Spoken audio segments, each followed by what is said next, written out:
So I guess one of the challenges, and this is perhaps a question for everyone in the room and among ourselves, but as we talk about technology, is the issue of literacy and the risk of digging further the inequities in health because people with a socio-economic status that is on the lower end of the distribution may not benefit as much from the advances in technology as the more higher end socioeconomic people. So I know you've done maybe some work on this, and in your app, is there a way we can make sure that the lower end socioeconomic people can benefit as much and perhaps even more than the ones that don't actually need that?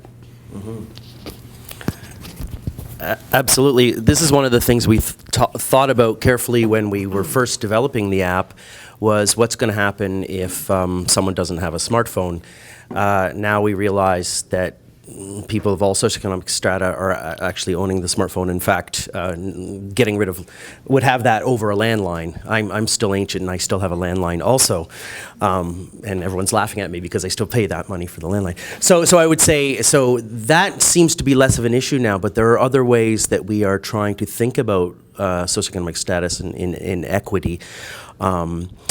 So, for example, of targeting, letting people know about the affordability things. So the costs of food waste. So the average household in London, Ontario wastes $600 worth of food every year. So we give tips on to how not to waste food and how to prepare it keep it from spoiling. We are trying to build in the earlier version, we build in coupons or economic savings for healthier options, for healthy things, fruits and vegetables, et cetera. And also basically steering away people from spending money on buying out lunch and buying meals, et cetera. So giving people, improving literacy to improving literacy to let them know that it's actually more economical to prepare certain foods, et cetera. Great. Questions from the audience? Yes. Can you hear me? So I have a smart app. Sure. So given the young, the young age of audience that you developing the app for, do you have a sense, and you might have touched on this, sorry, I apologize if you can repeat yourself, a sense of the interest on the concept of healthy eating for young folks who are also flooded with 1,000 other apps? Is that what's the openness to that idea? Yes, yeah. And as I mentioned before, we didn't originally develop it for teens, but then we did a study and we realized a lot of teens wanted to be part of that, and I do children's work, so we went and did that. Yeah, I think there's an incredible interest in health-related apps among this group of teens. We asked them about do they already have other health apps on their phone. It's almost 100%. It's in the high 90s of youth already. But it might be different. What we've learned is they want to know this information and they want the truth. And teens are actually a lot more savvy than we give them credit for with knowing what's garbage on the internet and what's not garbage on the internet. They may consume that, they may still read something, but they actually know how to question the truth of something. And so we were really impressed during focus groups of them expressing the wishes to learn real valid information and appreciating it because they knew dietitians were behind it.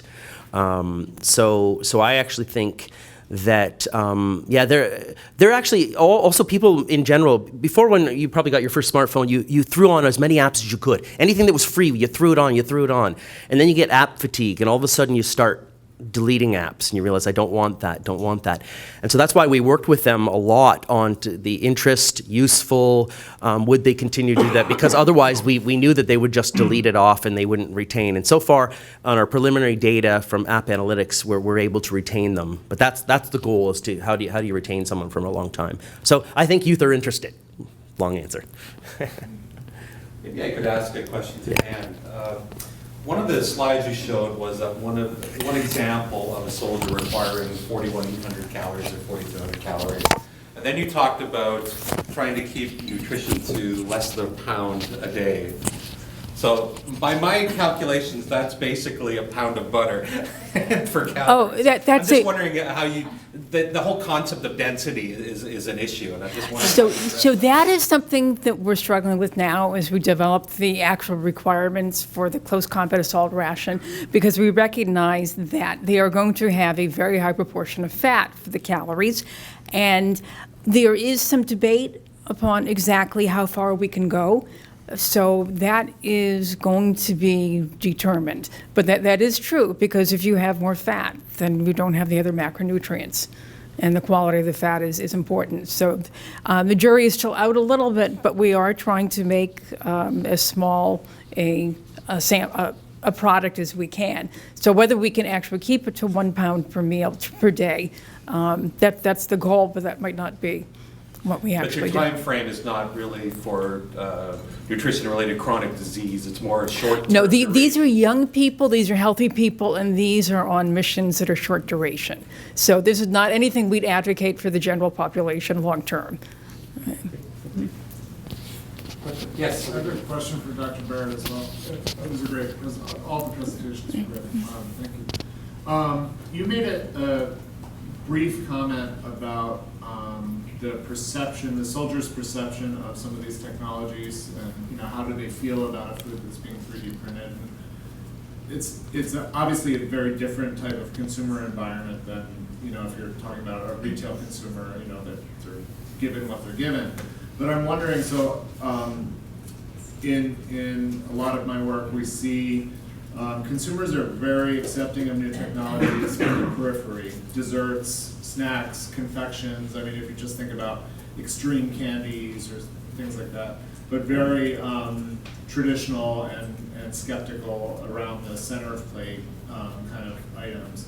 And I just wondered how you if you experience that, how you manage it, and to what extent is that feedback important, or to what extent is it just... Well, we try to find that out, because we do have field tests. When we have things that are being developed, we'll have small-scale testing with soldiers, and then before anything actually goes into the ration system, it has to be field tested.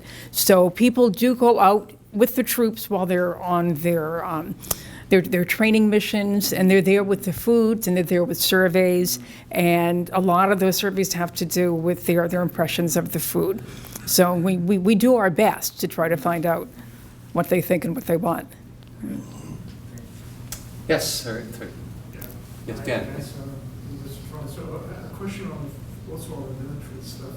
You talked about the combat aspects, but I wonder, can you mention what some of your colleagues are on the sort of the logistics side, where population food needs are addressed in conflict situations, because a lot of us work on emergency nutrition. Oh, okay. I mean, the logistics of actually getting the rations to the troops when they're needed, that is beyond my area. There are large depots of the products, and we have another agency, the Defense Logistics Agency, that is concerned with that part of the issue. So that, we're an R&D facility, and things are transitioned ultimately, but then once they're transitioned into large quantity production, we don't have as much control over it, and especially the delivery. But there are, if you're interested, I can find out the answer to that question for you and put you in touch with people at DLA. Yeah. A question for you, Vicki. I was at a research meeting, the GI research meeting the other day, and there was a resident who was looking at fat quality based on CT, and I've never seen that in any of your work. So different qualities of fat potentially impacting outcome in liver patients. So I know we have a focus on lean tissue and muscle. Is it possible that fat characteristics might also be able to be determined based on CT and have prognostic or therapeutics in it? Well, let me wrap your fingers first. What is fat quality? That for me is an imprecise, useless terminology. Okay. Have you done biopsies and looked at the quality of the fat, or are there inflammatory cells in there? So there's a couple of things going on in conjunction with this that relate to your question. One of them is you can also do radio density mapping on adipose tissue. And the characteristic radio density of adipose tissue is coming from triglyceride. And so when you lose fat, the adipose tissue becomes depleted of triglyceride, but its other elements are much slower to react.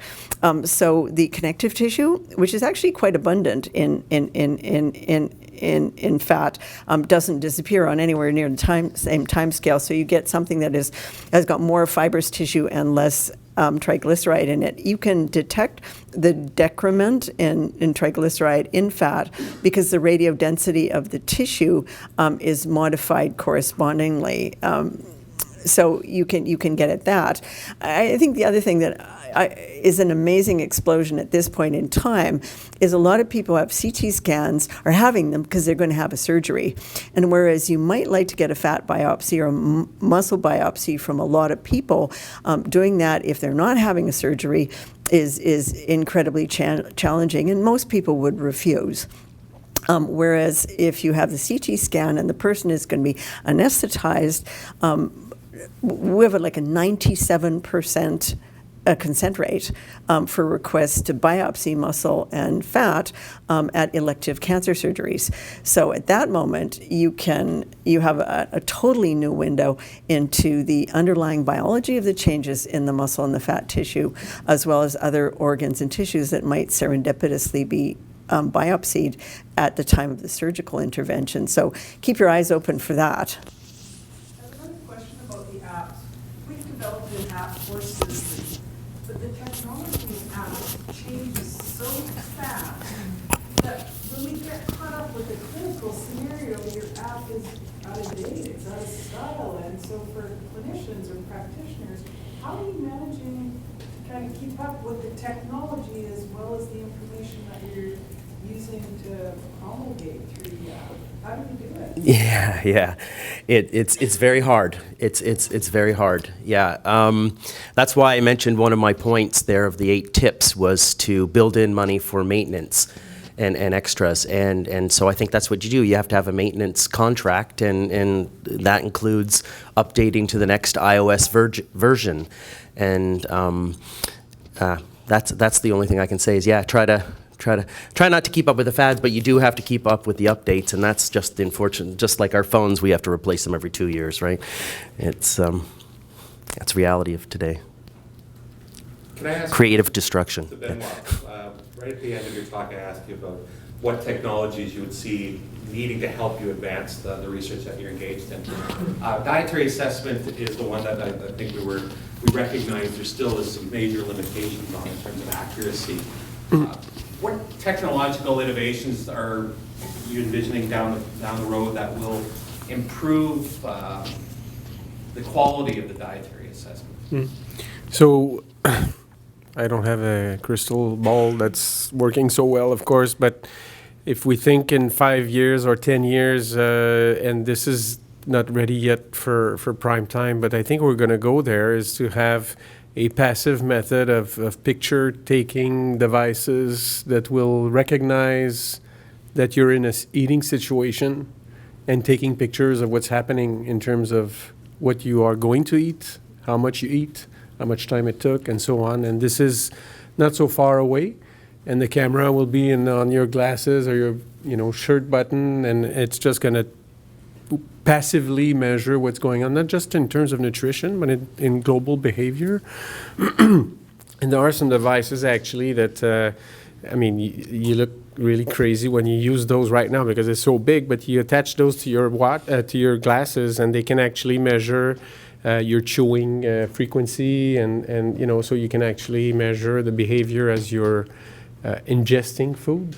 And so, but this is, we're not ready for that yet. Even food recognition on plates is really challenging right now. So the artificial intelligence field, and I'm not an expert in this area, but they're very good now in distinguishing a cat from a dog if you show 2 pictures. But that's not so hard to do, after you have millions of pictures to work with.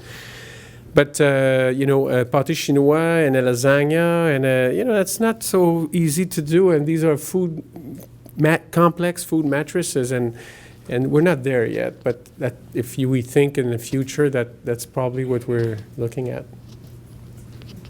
Yes, Steven? Yeah, I have a question for Benoit also. In your 1,000 sample, what was the age limit, the upper age? 65. So very young people. Yes. Very young. Very young. Extremely young. From my perspective, very young.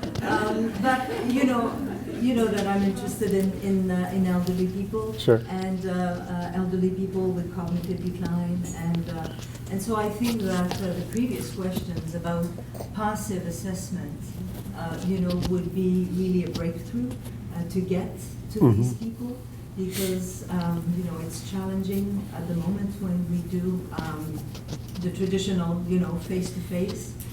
They don't remember necessarily what they eat. So I think that this would, and let's face it, the population of Canada is aging too. So this is a reality. So I think that this would be a nice, field to tackle into. Sure. Yeah. Yes. To follow up on this, there's always the issue of privacy with those cameras. I mean, those, as you know, already exist, and that was brought up last year at the ESN meeting also because they capture other life situations than just the moment that you eat, and those situations you may not want to expose to. It looks very simple on paper, but it's not that simple. And as we develop these things, we open new doors that we have to deal and problems and so on. So, yeah. It's not unsolvable. No. It's a major thing. Yeah. But who reads actually their privacy license when they That's the problem. check? Nobody does that. So, I mean, people are concerned about that, but then nobody reads those licenses. So, Yeah. I don't know. But the research ethics office for your university. But they want us to read it. Well, Yeah, that's for sure. Can I ask a related question about ethics to Vicky in terms of informed consent for people when they're getting their diagnostic images related to an oncology diagnosis? Is there already consent provided for use for nutritional assessments or diagnosis? Well, here's the way people think about this, and I think this is correct. You probably wouldn't require consent in a nutrition study, epidemiological study, medical study, to know the person's height and weight. You think that's not really kind of terribly personal information? Not likely to be misused in any way, shape, or form? And actually, body composition is only an assessment of whether that weight is X% fat or Y% muscle. And so that's not regarded as being a consentable item by any. So no ethics committee would ever go back to a patient and say, whoa, you never consented for your CT imaging to be used to secondary purposes of that nature. And so, but your reaction to that is really typical. And you have to think about it a moment. There's a medical record, and your medical record, like mine, is electronic. And my doctor, nurse, dietitian, physical therapist all have direct access to my electronic medical record in so many dimensions, the laboratory work and the diagnostic imaging. So that stuff is already electronically accessible. But you have to think a little bit before to appreciate what you might regard as being sensitive information, requiring an additional layer of consent, which for genetic information we all accept, but for body composition, really nobody identified that ever as an ethical concern, bearing in mind that said information is only accessible to healthcare professionals working within the privacy and confidentiality policies of their healthcare system. I think Benoit had a comment. Yeah. We're a little bit behind in Canada in terms of how we can take have the most benefit from all of those medical records. And in the Scandinavian countries, they have large, huge registries of that people can use to improve research and so on. And actually, there is now this, thought that it's unethical not to use these data that are just sitting there in medical records and helping us improve, medical care and research and so on. So, but we are kind of we have to deal with that with our initiative at Laval, the Pulsar initiative I talked about, where we want to use all the data available, and the ethics committee is just going nuts, because they say, well, this is crazy, this is unethical, but it's unethical not to do so also. You have to do it responsibly. But it's really, people are saying it's not ethical not to use those data. It's a gold mine of information, and we're just not taking advantage of it. Probably, though, if you have your experience with a health research ethics committee, and all my experiences with the cancer research ethics committee. So for a cancer research ethics committee, at my center, they have 180 protocols open right now with investigational new cancer drugs that could potentially kill the people that they are tried upon. They have the potential to be fatal. So when someone comes along and says, are they eating broccoli? It's not a problem. Yeah, it's true. Yes, a question here? I have a question for body composition as well. So how does the CT scan data compare with other traditional, or let's say other more common ways of measuring body composition? And I'm thinking like more other facilities where they don't have access to CT scan data. Let's say they only have BIA, they only have spoonful measurements, based on other body composition. It depends what kind of medical specialty is. There's almost no cancer patients who do not have diagnostic imaging, so you don't need to worry about that. But for example, even within cancer, you have breast cancer patients. They're usually evaluated by localized X-ray in the breast. So the rest of the body composition you can never capture. You have to use something else. And there's the whole spectrum. You can attempt anthropometry, or BIA is considered to be particularly bad in cancer patients because they have a lot of fluid shifts. So dual energy X-ray, ultrasound, and then there's some other investigational methods coming along. But there is a very big distance between diagnostic imaging and every other modality in terms of precision and specificity. So you can't use, in a lot of cancer patients, can't use bioelectrical impedance at all. And then to make repeated measures over time, to detect change, most of the other methods drop off so dramatically in their applicability, you can't use them at all. So that's a frustration. That said, you're not going to give anybody a CT image just for the purpose of measuring body composition because of the very, very high doses of radiation attached to that modality. You can do MRI, though, which has no toxicity and no risk, other than the risk for MRI is claustrophobia. I think there was a question in the back as well. Similar question. Okay, thank you. Yes. I have a question towards Quebec. Mm-hmm. Do the participants get the results of what they enter as well? And is that considered as a good way to keep them participating? Yeah. So we did some pilot work also to try, and actually we have one poster on this. I have to advertise for the other student who's here from my group, Melina Cote, who's going to be talking about a little bit about this in her poster. But it's a very tricky question because there you want to follow a population and you don't want to intervene, and therefore if you provide feedback, you might influence their behavior. And yet we know that just providing feedback to people doesn't change the behavior so much. So there's kind of a balance. And yet in the focus groups, even in the low socioeconomic status population, one of the incentives to participate is to get feedback from their home behavior. So we've struggled and we thought about this, and we are actually going to provide a very soft kind of a picture of their dietary habits, relating that to general guidelines on how to eat well. But we have to be very careful because we don't want to influence their behavior. It's a population-based cohort we're following down the road. So, and then there are ways to see who have access to their, to their results. We can adjust for that.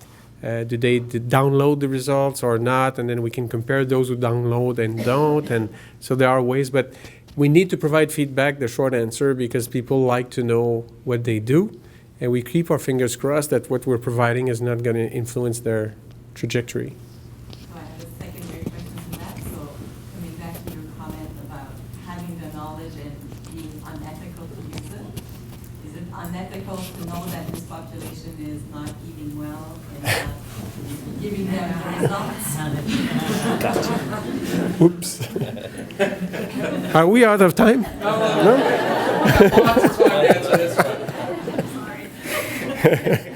It is, but then we have a major problem here because half of the population is not eating according to the standards. And this is not just my responsibility. This is everyone's responsibility. You have a great tool to assess it, though. Sure. And it's always difficult. I mean, when you are tracking down a population that you don't want to intervene on, there are ethics issues, but I think it's acceptable to say, well, we're not an intervention study, so we're just looking at what's happening.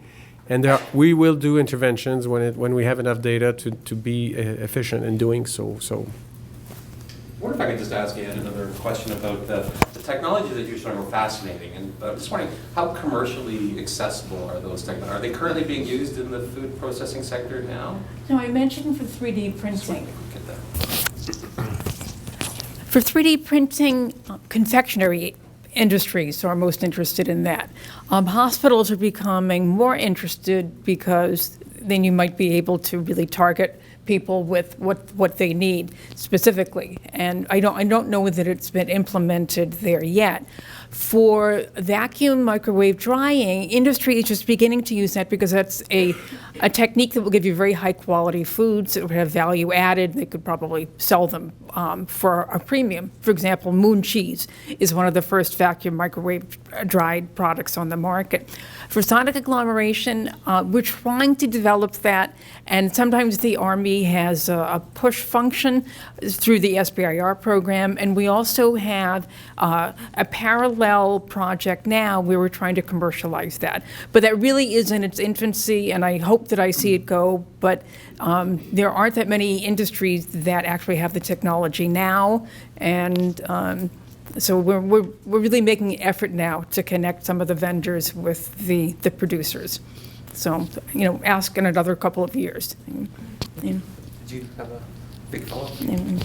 I don't know who this question is addressed to, but is it just me? I mean, that stuff, it sounds like obscene glop.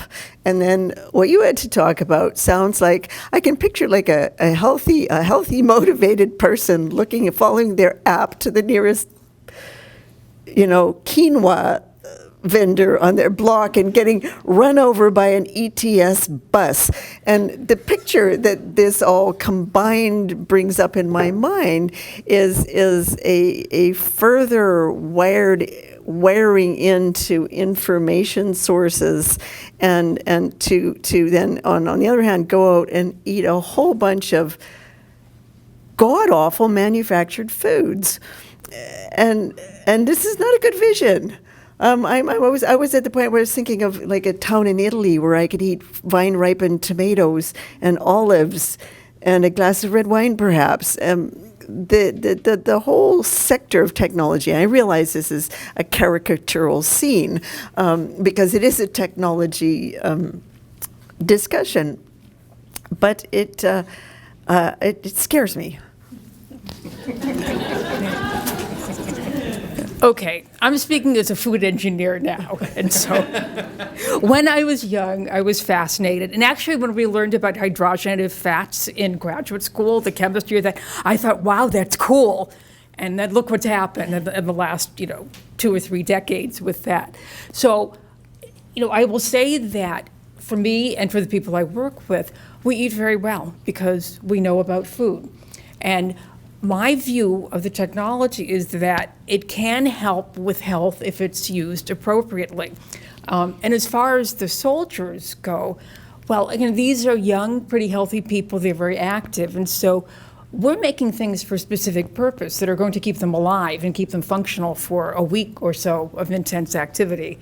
And so, to give them an edge so that they're able to complete their missions and hopefully not get killed. So that's an entirely different viewpoint that we would have. But, I agree with you. And the more you know about food processing, the technology, the more you want to go back to the farm. So, but that's not the general population. I think I better comment on that as well. Information is power, right? And now people, I use my smartphone a lot to get information, and whether I'm reading the news or whether I do a lot of emails on my phone too. But we have no fear of people wandering around looking for quinoa and getting hit by buses. I think the first information is tips, information, and often people, and then a recipe. So people are trying the recipe at home at some point in time.